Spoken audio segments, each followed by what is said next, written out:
So if you are waiting around for your book idea, you haven't figured out what to write about yet, guess what?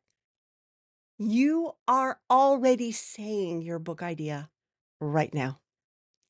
In your client conversations, in your coaching rants, in your daily conversations, you are saying things that could be book gold. So, in this episode, I'm going to be sharing 5 ways that what you are talking about right now, today, yesterday, over the weekend, it doesn't matter, can give you an idea for a really good client attracting book. So, before those ideas disappear mid sentence, let's gather them up and make them work for you. Hi, my name is Carma Spence, and I help big thinkers, visionary leaders, and seasoned experts write, publish, and market client attracting books to grow their business. If you are watching this video on YouTube, please like this video, subscribe to my channel, and ring the bell so that the YouTube algorithm knows that this is good stuff and that people like you who want to write a book to grow their business will find this content and the content of my other videos useful. You'll do everyone a solid. All right, let's get to it. Idea number 1. Listen for those soapbox moments. You know what I'm talking about.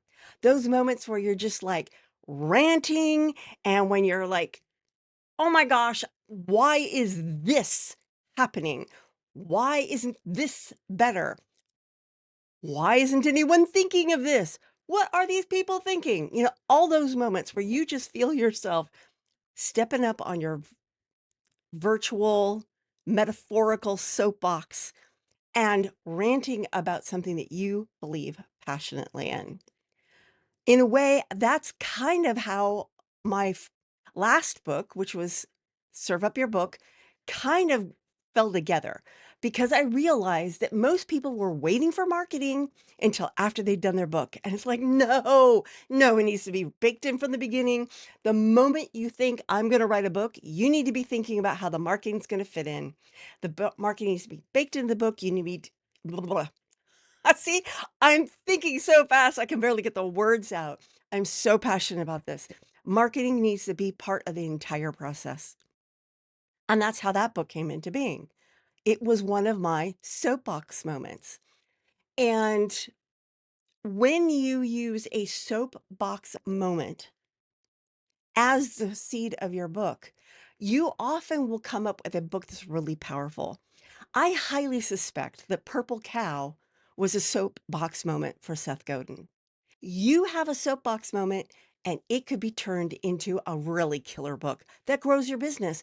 And often, your soapbox moments are those moments where you're zigging while other people are zagging. And you're going, "Why are you zagging? You should be zigging. Let's all zig." Those are excellent ideas for books. Let's move on to number 2. Record yourself while you're teaching or coaching. Now, you are probably already doing this because either you're going to be providing the recording to your client or you want to use clips of it for social media. But here's another use for that recording: transcribe it and find the gold in it. Now, if reading through it, you can't find the gold in it, guess what?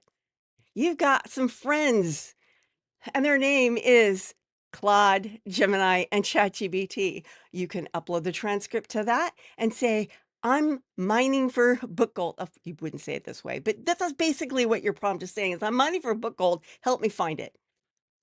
What's the most whatever adjective moment in this? Where am I saying something that is so good it should be expanded into a book?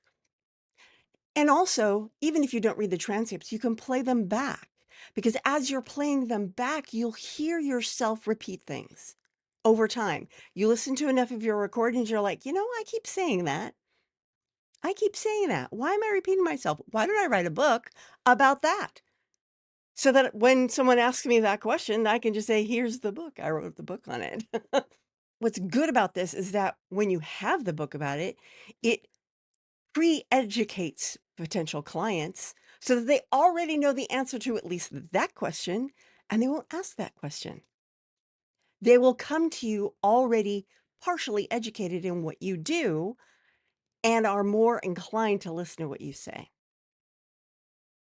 Number 3, revisit past talks, webinars, trainings, and do the same thing I just told you to do. Listen to them, mine them for ideas, because you're going to see that you keep saying the same things over and over. The things that you keep saying over and over make excellent books. And if there is more than one thing that you say over and over, guess what? You've got a book series. Now, if you are enjoying what if you're picking up what I'm throwing down, if you are enjoying what I am sharing with you, and you want to write a book that grows your business using the things that you are saying right now, pick up a copy of my Write Book Roadmap so that you can write the right book. Just go to karmaspence.com/write book roadmap. And that's right as in correct, not right as in what you'll be doing when you write your book. Write Book Roadmap. Now let's move on to number 4. Track questions that you're always being asked. Again, this is very similar to what there's just different angles to get the same information. What question are you always hearing? What question are clients asking you? You're seeing raised over and over in social media and you're commenting, same question over and over, over and over, over and over. That makes a book. Then you can answer it lightly and say, for a deeper dive, go read my book. And if it's a short book, you can use that book as an opt-in, or maybe you have a book with several chapters and you can have each chapter be an opt-in. And now you've answered several questions. When someone asks a question, you give them an opt-in to that chapter that answers their question. And at the end of that particular opt-in of just that chapter, you say, want the rest of the book with the rest of the questions? Buy it here on Amazon, buy it here for my website, however you're selling it. This is an excellent way to do it. And it just showcases your authority. And yes, I know it will feel repetitive. It will feel repetitive because different people have the same question, but they didn't see you answer it before. You know you answered it before because you're living that life, but they weren't there. So it's new to them. Number 5, notice what makes you repeat yourself. Are you noticing a theme here? It's whatever you're saying over and over again, you're hearing over and over again, you're saying over and over again. Those make excellent books.